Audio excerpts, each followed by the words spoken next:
All right, if I can remember how to. Okay, good morning, everybody. Welcome. Today is January 30th, 2023, meeting at 11 a.m. at the regularly scheduled county commissioner meetings in the county chambers. We'd like to remind everybody to please turn their phones off or silence them, either way. And then we will start out with a prayer with Matt Kazir and a pledge from Barbara Semper.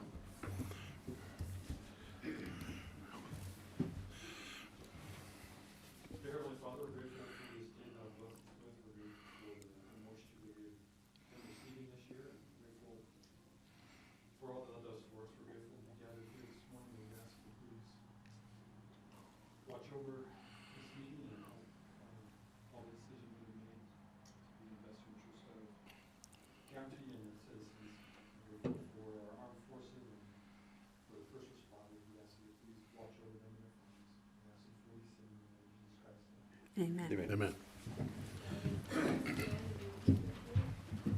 I pledge allegiance to the flag of the United States of America and to the republic for which it stands, one nation under God, indivisible, with liberty and justice for all. Matt and Barbara, thank you. All right, we'll move on to the approval of minutes from January 23rd. If I could get a motion. I'll make a motion, we approve the minutes of January 23rd, 23. I'll second. All in favor? Aye. Aye. Aye, motion passed. Report of warrants. Let's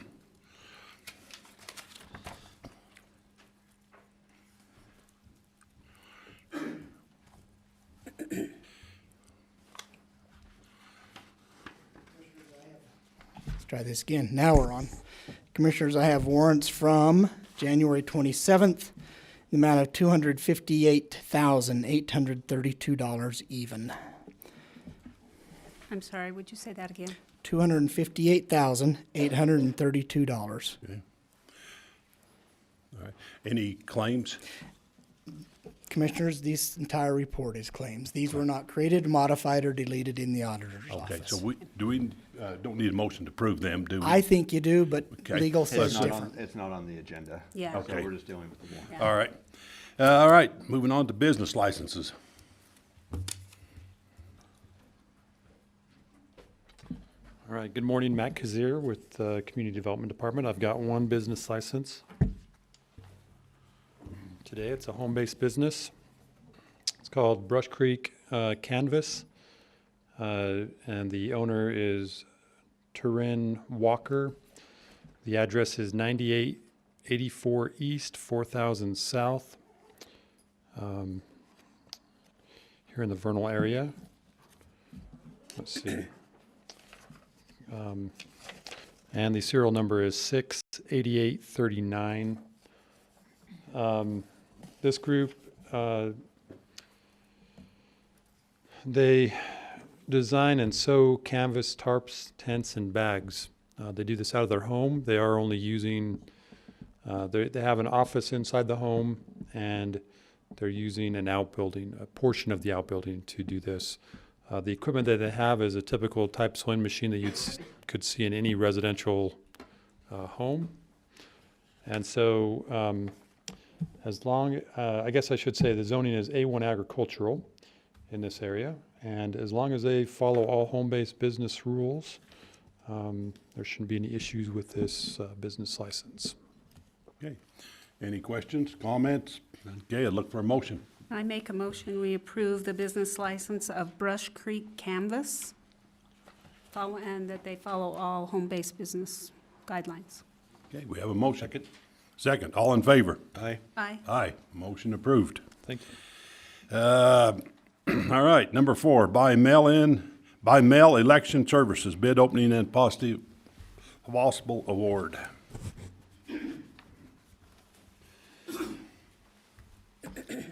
Commissioners, this is the year we bid out our election services, the mailing of them, the mailing of the ballots. We've reached out to multiple vendors, over a half a dozen vendors. We've received 2 bids back. First one that we have came in electronically, which was allowed in our bid documents, is from K&H Elections Services. They have done it the last 2 years for us, and they are out of Oregon, I want to say, or Washington. But their price is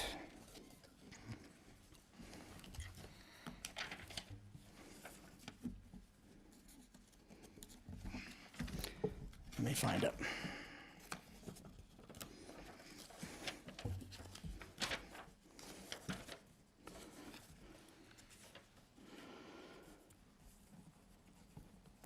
$0.33 per ballot card. Assembly, mailing services, 31 cents, with one card, 10 cents for surcharge for each additional ballot if it's a 2-card ballot system on it, if we hadn't that size. The envelope, let me see if we got a total cost on that one. And then it's based on number of ballots we send out. Excuse me. So with that, there's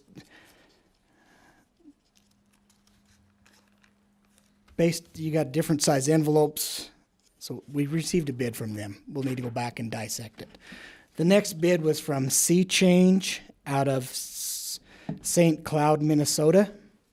Is that SEA or C? It is SEACHANGE. Sea Change ballot? Sea Change, that's just Sea Change. Okay. Where'd you say they were out of, Mike? They are out of St. Cloud, Minnesota. Maybe I need you to turn that back over one more time. No, I'm just St. kidding. Cloud, you want the zip code now? No.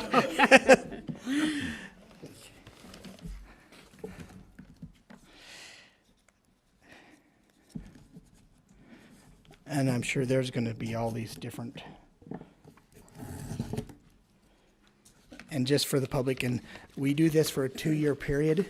We normally enter in this for a 2-year agreement. So it'll take in the city elections this year and then the presidential election next year.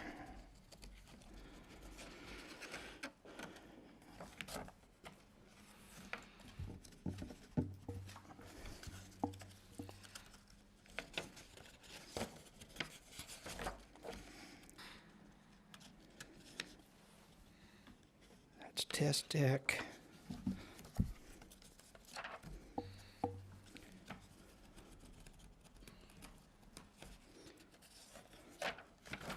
I'm not seeing their price right off either.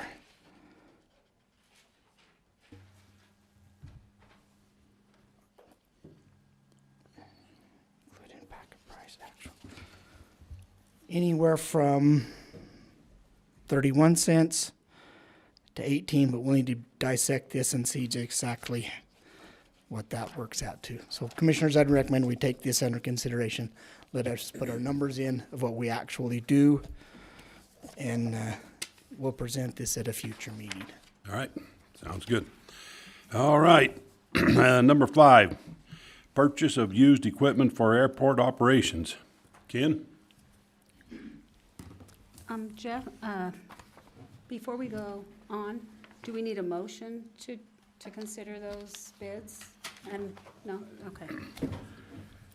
Good morning, Commissioners, and to the public. I'm Ken Campbell, the Director of the Airport. As seen on the agenda, I'm here to request approval for a purchase of a piece of used equipment, which is, in this case, is a skid steer. Each of you have a picture of the skid steer, followed by page 2 and 3 is an invoice, if approved. On the first picture at the very top, you can see very clearly that it's a 333E John Deere. We have seen this piece of equipment. I've taken a mechanic out to look at it. It's a good piece of equipment. The proposed price after negotiation is on the invoice, page 2, at $39,500. This will be a significant benefit to the airport. You've done a little check and feel good about the price. A lot. Okay. What about, was this included in this year's budget?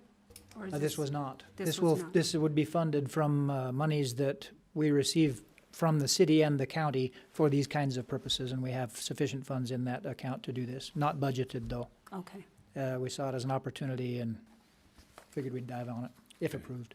Okay. I assume for snow removal mainly. Some, but Yeah, we have a lot of dirt movement and a lot of weeds and things like that during other times of the year too, so. Is this the only one the airport would have like this? Okay. Yep. All right, any other discussion, comments, motions? On the, on the purchase of equipment, where it's over the 20,000, do we have the analysis of Bids? other options, other bids, state bid amount for similar type of equipment? I know this is used, but just making sure where it's over that 20,000 that we're, I'll very, very clearly state that I'm making an assumption here, but my assumption is that because it's used, we don't have to do that. We do that with new, but that's an assumption on my part, so I could clarify that before we move forward if you'd like. when we're over the 20,000, we just need to make sure that we're following the purchasing policy on it. Previous piece of equipment that was approved was a backhoe that I think, Mr. Oryx, you probably remember that one. It was a $40,000 piece of equipment, and we didn't do it then. Doesn't make it right now, I'm not sure, so. Are you trying to follow Vernal City's purchasing policy? Yes, sir. I don't know theirs, so as long as they're following some entity's purchasing policy. Ours is if it's a used piece of equipment, they have to have 3 different quotes of similar type equipment, hours, things like that on it. Sure. I cannot speak for Vernal Cities. I don't And know. where they're But if it's following Vernal City's policy, Then then it's, we're I gonna think we'll hope be that fine. Vernal City's following their policy. We do, thank you. Okay. Okay. All right, any other comments? Look for a motion. I would make a motion that we approve the purchase of the skid steer, I guess, at a total cost of $39,500. Okay, we have a motion. I'll second. All in favor? Aye. Aye. Aye, motion passed. Thank you. Thank you, Ken. How's everything going at the airport real fast while you're there? We're doing really well. I'm sure the public and everybody else saw the local newspaper article about the potential for future expansion of flights and things like that. So we're doing well on that front. We're doing well from an enplanement standpoint. The weather's holding us up just a little bit here and there with the fog, but we're doing real well out there. All right, good. Well, thank you, Ken. Absolutely, thanks. Appreciate you. Uintah Fire Suppression, SSD rezone application fee waiver request. Yeah, sorry, maybe Jeremy and I can tag team this, but, so this did come through our department. The Uintah Fire Suppression Special Service District has submitted a rezone application, and they're requesting a waiver of the $300 application fee. That's part of that application. Let's see, in the past, this is typically something that's been done for other government entities. And so this is 1 acre of ground that they own up in the Tridale area, just north of the existing fire station there, the park, and the park area. So that would be the request. What is it being rezoned to? They're requesting to rezone it to C1 commercial because of some setback issues that they have with the new building and stuff. So And the other piece is already zoned C1 that it sits on? I don't believe that is zone C1 at this point. Okay. What is it zoned right now? It's zoned A3 agricultural. And the rezone will have to go through the process and eventually end up before the commission. So, You're looking for the waiver of the $300 fees today. yes. All right, any comments, motions? Make a motion that we approve that rezoning fee waiver. Have a motion. I'll second. All in favor? Aye. Aye. Aye, motion passed. Thank you. All right, lot line adjustment, is that for you, Yeah, that's me as well. Matt? Okay. Is that the plug it in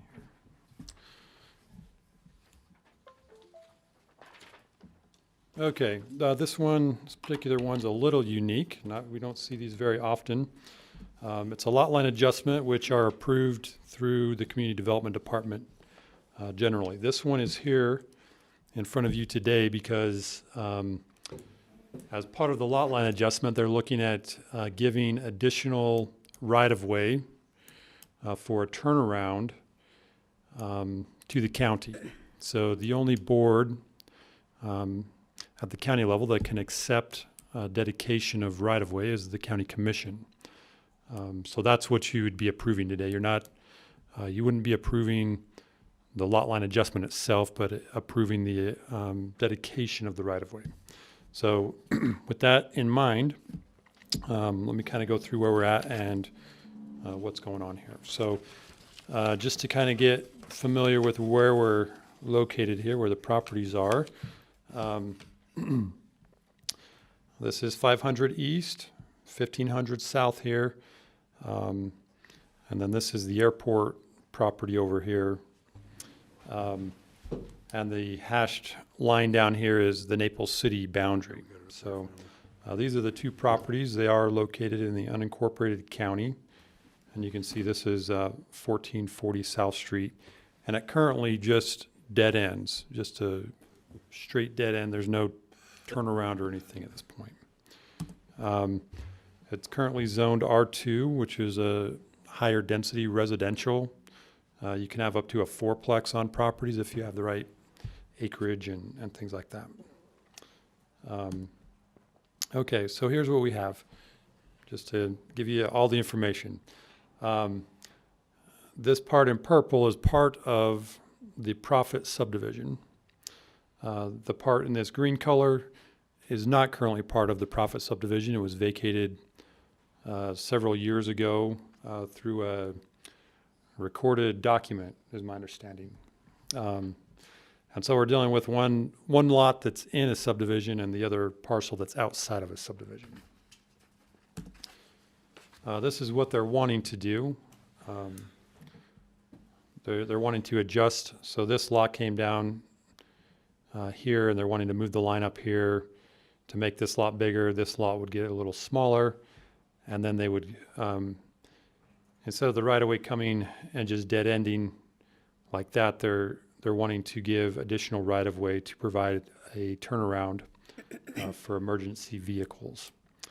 In talking with the county surveyor, it was determined that this right-of-way actually does not exist anymore because it was vacated.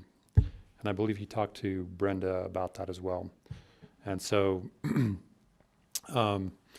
so what we're looking at is just these little wings here on both the north and the south that would be additional right-of-way that would be granted to the county. I did talk with Jeremy Raymond at the fire district about this, and he was supportive of having some room to actually get something turned around in there if they need. So, and then as these properties are developed here, as they're built on, we'll continue to work with the fire district to make sure that proper signage and stuff is there to show that that's designated as a turnaround for emergency vehicles. And then this is the entire plat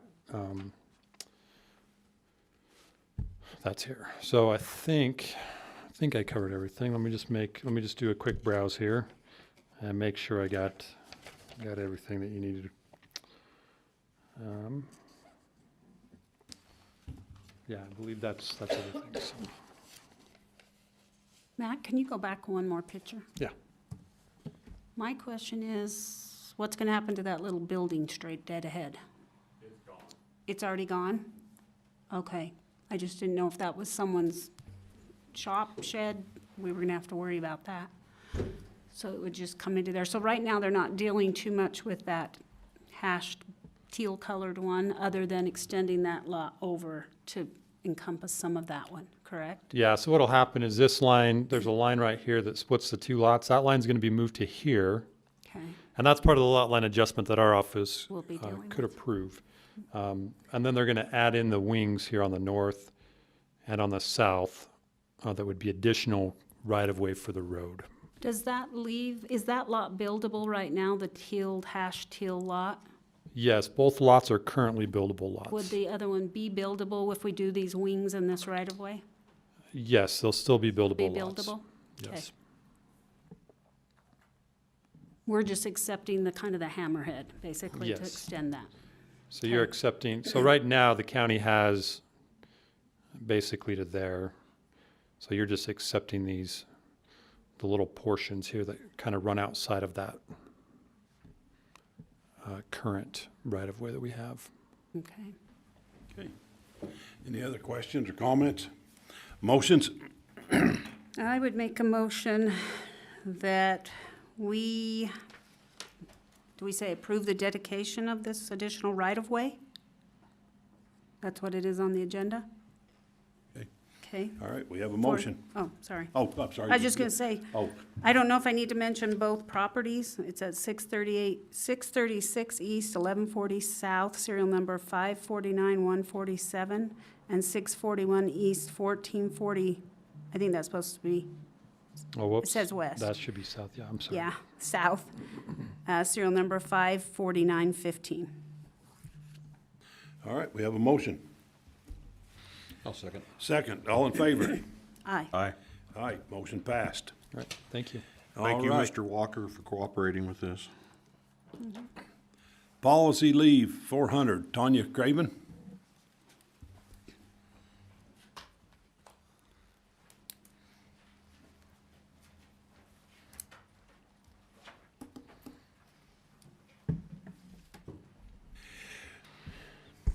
Good morning, Tanya Craven, Human Resources.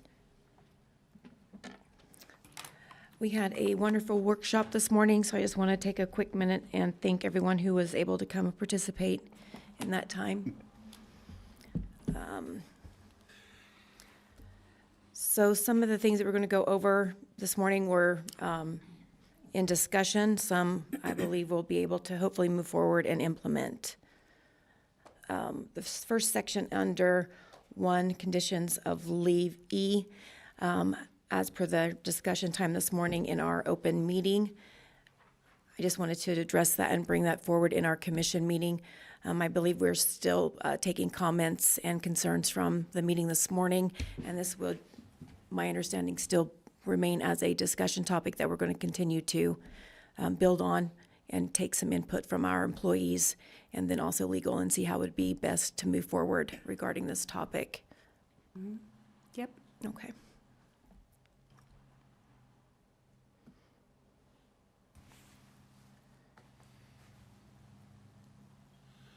This strikeout would go obviously with a conversation that we had had, and it is redlined here.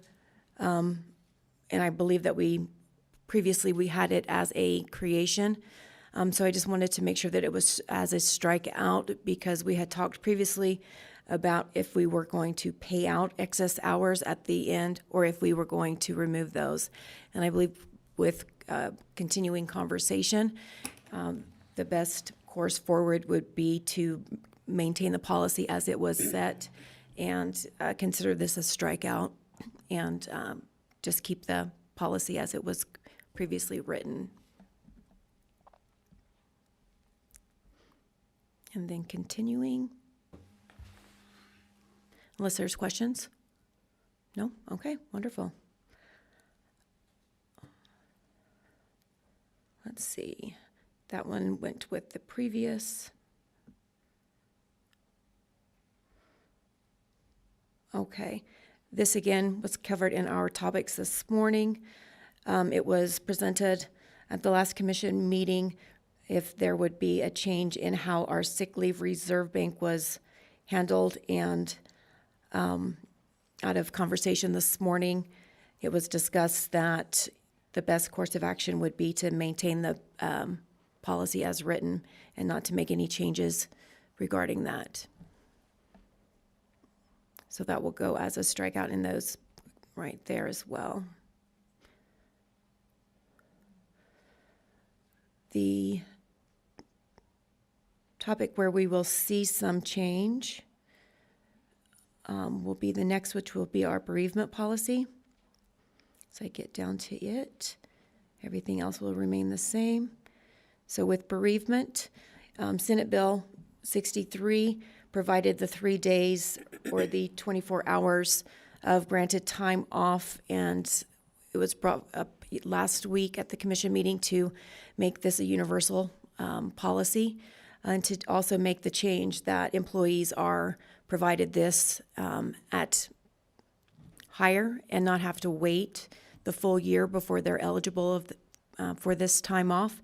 And so I've added it into policy that the county will grant 24 hours of paid leave to an employee that is eligible for other benefits, and have struck out the time or the writing that they must be with the county for a year. And then I just added at the bottom, the county acknowledges Senate Bill 63, which is a 1733-5 leave for counties captured in the granted time off. I wanted to ask John if he felt like that language would cover us, or if he felt like there needed to be written in different. Yeah, so I had a chance, we didn't have much of a break No. between the work session and this meeting, but I did have a chance to review the state code. It looks like under the state code, it's under that same subsection, well, it's section 5, and then it's sub 5, Okay.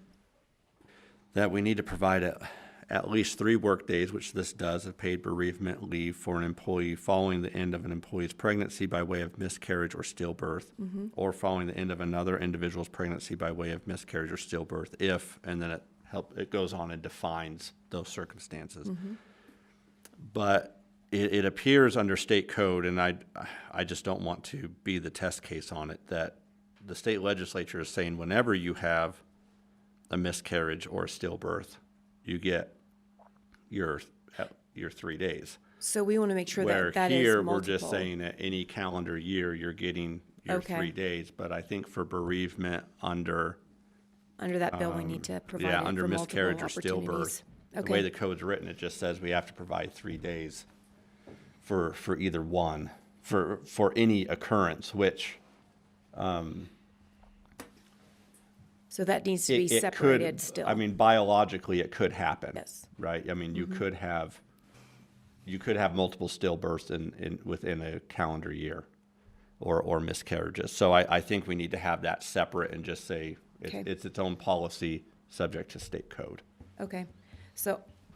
Do we if- need to list this? I don't know if I've ever seen one that specifically cites a Senate or House bill. Usually we'll cite state code or something, state statute. So if that 1733-5 is basically what we have up here, I guess we could address it as per state code 17-33-5, period. Yeah, you could say pursuant to Utah Code UCA annotated 1733-5, that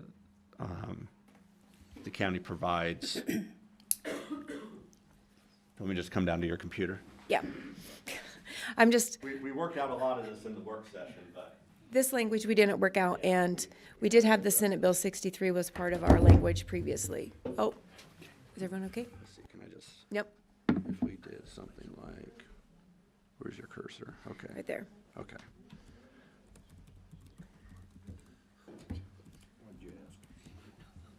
Ah,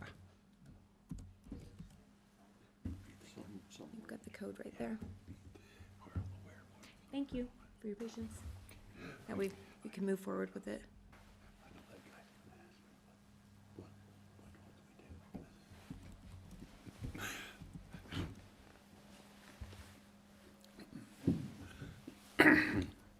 Okay, so it does say at least 3 work days, but then off of the work session, we're gonna define that as 24 hours. Yeah.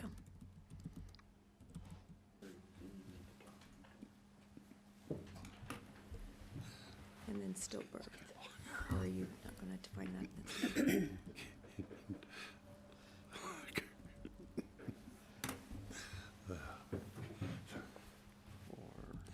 Miscarriage. Miscarriage. I think that's good, isn't it? And I think that's, Yeah, I that's- think that's it. The that's rest of what we it, had in the rest of before. it we'll just pull from state code, so then we could You delete the rest of that. Yeah. Do we still need to keep the black, though? If unused bereavement, it does not accumulate, it carry, Yes, let's keep that. so keep the black part, okay, It's not a carryover benefit. okay. Okay. All right, wonderful. Okay. Thank you, John, for getting that look in Yep. between. Okay. So this is our biggest change, obviously, to policy. Effective July 27th, 2020, there was a change in our way we provided leave. There was vacation at 3 hours and sick time at 3 hours, and how employees could access that time. There's been conversation, there's been discussion about how administratively that's been difficult, and how we'd like to bring that together again to be able to move forward to provide that benefit to the employees, not only that were placed into that segment of leave time, but then also to the new employees being hired and moving forward. And so to do that, we need to address not only vacation time and that being placed into PTO acknowledgement as being PTO, but then also the sick time as well. So county benefited employees who were hired after July 26, 2020, and were placed on July 27, 2020 vacation sick leave accrual tables shall have their total hours of vacation sick accrued time converted to PTO hours. Previously, there was a thought of, because of the monetary value of sick, do we do 100%? Do we do 50%? What does that look like moving forward? And then was a question about having, how is it going to be verified, and different things, and what do the balances look like? Out of our work session this morning, just a simplistic line to me, but possibly it needs to be more. County benefited employees who were hired after July 26, 2020, and were placed on the July 27, 2020 vacation sick leave accrual tables shall follow all July 3, 2016 PTO guidelines outlined in the leave policy, because we're requesting that moving forward, all of those that were placed in that policy and the moving forward as well will now all be eligible and pursuant to follow those policy of PTO. Okay. Sounds good to me. I just removed the one, you got a double in there, Where? at the very Oh. last line, yeah. It was very quick writing. I know, you did this very fast, so. Oh, now it's just going to do it right side And by you side. actually could cut all of that out and just say the Oh. July 3rd, 2016 PTO leave policy, instead of having guidelines outlined, because these are Okay. our rules. So just Just, 7/3/2016 PTO policy, leave policy. okay.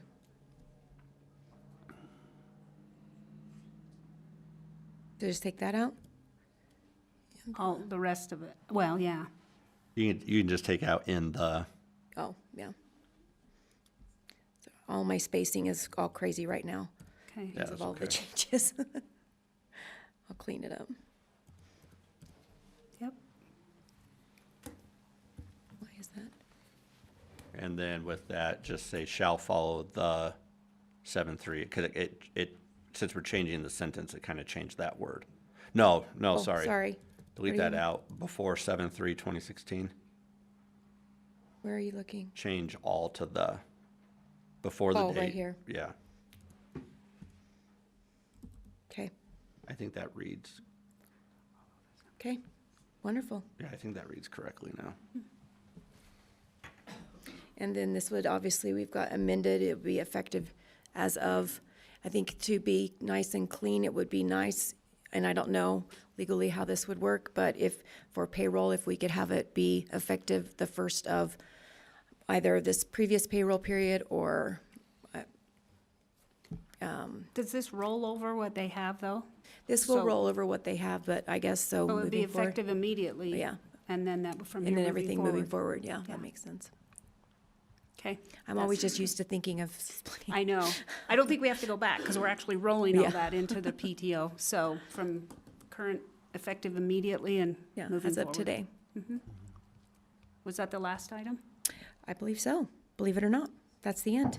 All right, any more discussion on this, and then we'll, it probably return to us in a week or two, or I think that everything has been, is ready to go. The only thing that we could approve everything except for the FLSA conversation about how that's going to work moving forward, but everything else could be approved. So this would be the only thing that I would take out. Everything else is ready for approval today. Then we E will would be the consider only that, thing that yeah. I would table for discussion. Okay, The All right. motion can simply just say, motion to approve policy 400 as presented, except for paragraph 1E. And it's got one down a little bit lower. Oh, because it goes up with hand in hand with it, Right. The one, right, right there. 1E and go up just a bit. And 2A2. yeah. right. I would entertain a motion. Oh, you know what, Oh. though? That needs to be struck because it says the employee shall be paid out the excess Yeah. hours. It's down farther, I think. Okay. You had another thing that you said was correlated to the FLSA, I thought, down in here, right Oh, there. right there. So it's F, so 2F. 2F? Okay. So 1E and 2F, is that what it was? Yeah. Okay, because I would make that motion if you're ready for a motion. Yep, That we approve the changes made to policy 400, accepting 1E and 2F, which Okay. we'll consider further. we have a motion. I'll second. Second, all in favor? Aye. Aye. Thank you, Tanya. Thank you. And make sure that's an EXC, not an ACC. Accepting, not accepting. Yes. Hey, thanks, Just for clarity in the minutes, yeah. All righty. Cemetery certificates.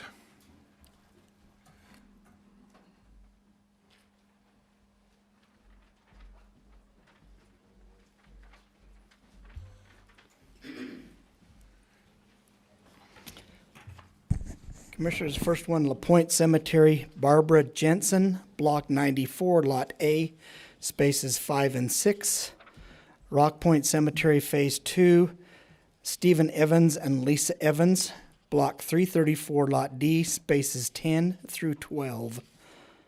Vernal Memorial Park, Jade Roberts, Lot 262, spaces 1, 2, and 3.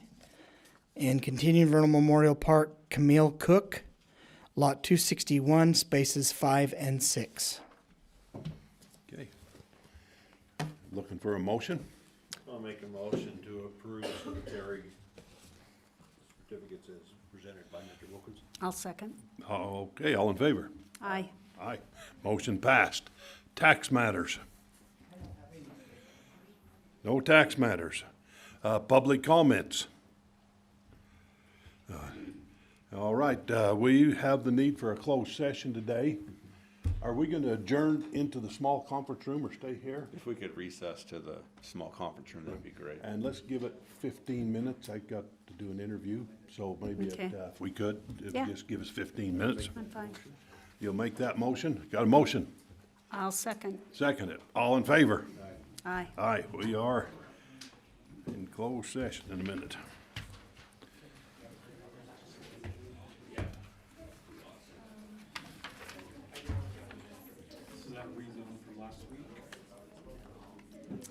John? Make that motion that we go into closed session, and once we're out of closed session, we come back into open session and adjourn in the motion. We usually do that, but so when we get into closed session, when we're all done, since they are going to be done in closed session, typically the motion. Or I wasn't here. Oh, that's for today's deal. Thank you. Boy, the first time I ever signed one of these. Okay. Thank you.